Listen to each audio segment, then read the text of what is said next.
3 or 4 seasons? They're up for sale if you want them.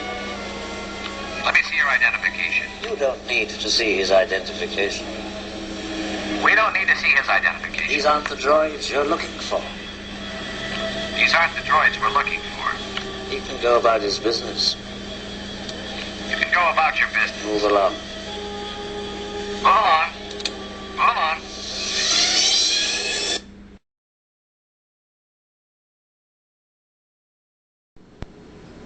An absolute classic moment from probably one of the greatest movies that's ever been made. Hello Star Wars fans, today we'll be taking a look at a couple dioramas that I've constructed and put together. Tatooine has, I've always wanted a really good Tatooine display. Just for the fact that that's probably the most figures that I have is from them, those particular scenes in the movies. The figures, the ships, and the creatures. And I thought I'd give it a go and see what I could come up with as far as trying to build a few buildings to go with the scene as well. I've got some pictures here that we can look at, and as far as the progress and errors, well, there's quite a few errors along the way, but that's what it's all about, is learning as you go along. And I really learned quite a bit during these builds. I had some help from 2 great YouTube friends also. We'll see what their input was on later in the video. Okay, I started out with cardboard. It's like the Budget Jedi says, it's easy to find and easy to work with. But as far as Tatooine goes, I know that a lot of buildings and structures are do have a lot of arches and a lot of round roofs, but I just decided against doing something round, and I decided to make one building taller with an archway door, and one smaller structure with a unique front on it also. The moisture evaporator is just a print off that I found online and enlarged. I actually enlarged it with windows and printed off with a color printer, and you can just see the masking tape. That's what's holding it all together. And I decided to paint the buildings just, you know, what I had around in my storage building up in the backyard, and you can see the color here was gold, and I thought it may cover up the tape, and but it didn't work out very well. But I decided to go into with another direction as far as trying to put some texture on the buildings and actually changing the look of them altogether. Okay guys, here it is completed. Tremendous difference between what I was originally thinking and how it came out to look. I was just using things that I had around the house to begin with, and after I painted, if you noticed in the last pictures, painted the structures or buildings, the only color spray can that I had in the building at the time was gold, and I thought it may cover up the tape and stuff, but it didn't. And I consulted, as far as I'm concerned, 2 of the greatest thinkers and most creative people here on YouTube that I'm aware of was the Budget Jedi and the Angel 2220. The Budget Jedi suggested a tan paint, and as far as the texture goes, the Angel 2220 suggested spackle. It never occurred to me to use spackle on cardboard. I've used spackle in my home before, and I was really concerned about what it would do to the cardboard that I had cut out as far as the moisture content and drawing moisture out of the product and warping the buildings. But if you spread it on thin, just like it's the same consistency of peanut butter. So if you just spread it on real thin, like making a peanut butter sandwich, you can see that the detail on here is just absolutely fantastic. Could not be happier with the way that it came out. Thank you, my friends. Great advice from the Budget Jedi and the Angel 2220. Like I said, two of the most creative thinking minds here on YouTube as far as I'm concerned. And guys, really, I couldn't have, I don't think I ever would have came up with this stuff on my own. So thank you on that much, on that part for that. And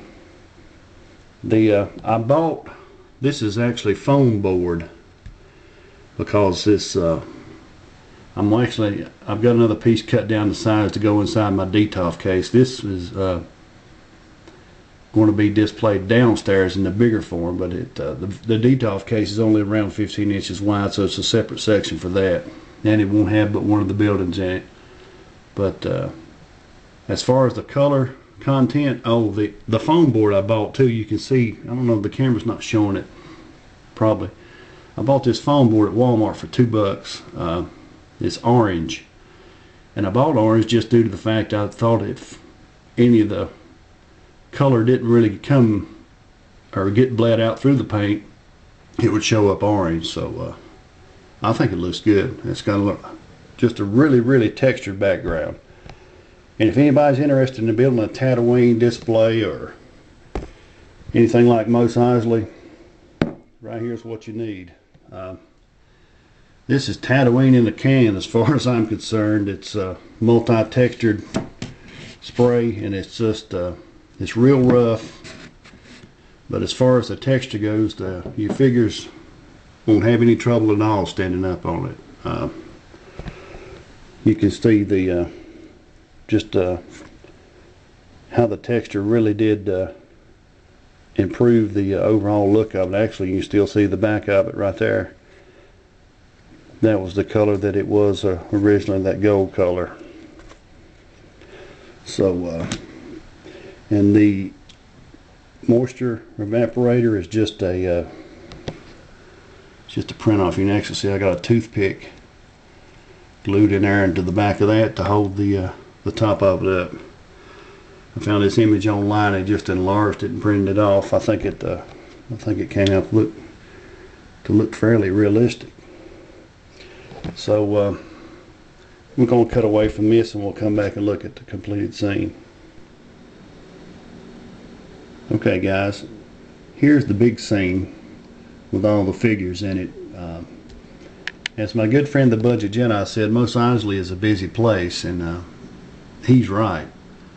I do have quite a few figures on here. I probably could have put a few more on here, but I decided to leave it like this. I'm just really pleased with the way that that all came together in the end, especially coming from the shiny gold buildings and the textured paint. I mean, it made the difference. Any mistakes that you make on anything, I mean, when you're building these things, you're thinking about building one. You don't have to be precision on your cutting or even your painting or anything like that. Just as long as you make it your own.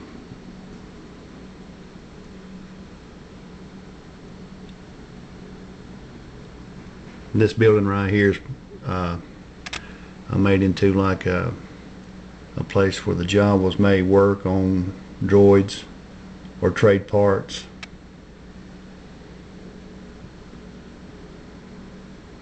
There's Greedo hiding.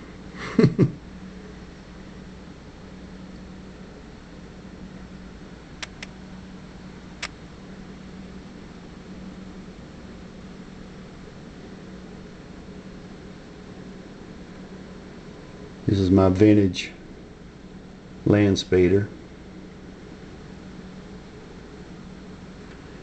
I put a little orange paint on one of my sand troopers from the new ones from the vintage line. It looks okay as long as it's standing beside that one.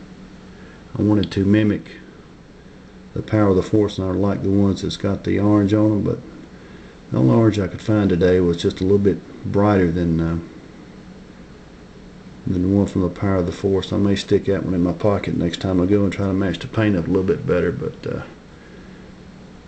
I like the sand troopers to have to at least to have one for having a Commander. I wish that they would have made one that had a little bit more weathering on him where it looked like something similar to that.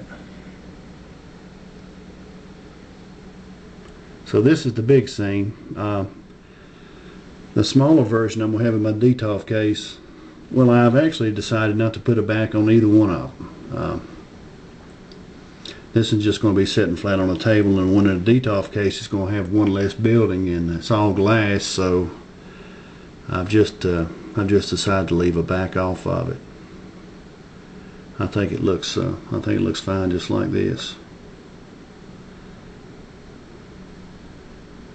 Okay, we'll take one last overview of this, and we'll come back and look at the smaller version that I'm going to have on display inside of my glass case.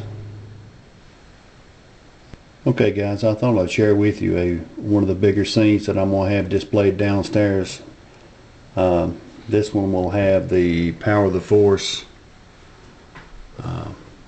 Ronto and Jawa. So that's a very detailed creature to be from the Power of the Force line. And there's the Jawas scurrying around, working and trading on droids. And this is the Power of the Force Dewback with the Sand Trooper. Again, very, very detailed creature to be from the Power of the Force line. My little camera's not the best, but it's well worth looking for this one on eBay if you can find it for a pretty good price.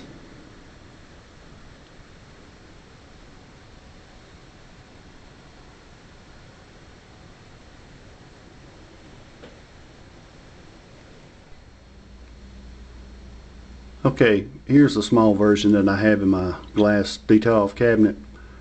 Like I said, it's around 15 inches wide and about 12.5 inches deep, and it's not a real big diorama, but it makes a big impact as far as the visual aspect, I think. Really pleased with the way that everything come together.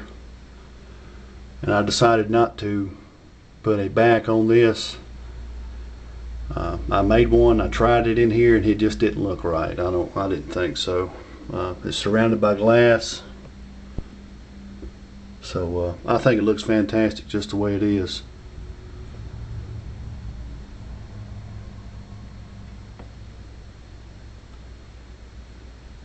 I'd like to thank Angel 2220 and the Budget Jedi for all their input and helping me along with making some decisions and inspiring me on a lot of these things.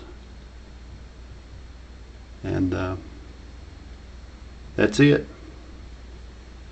guys. I really appreciate everybody watching, and that's all I have today for my Star Wars collection.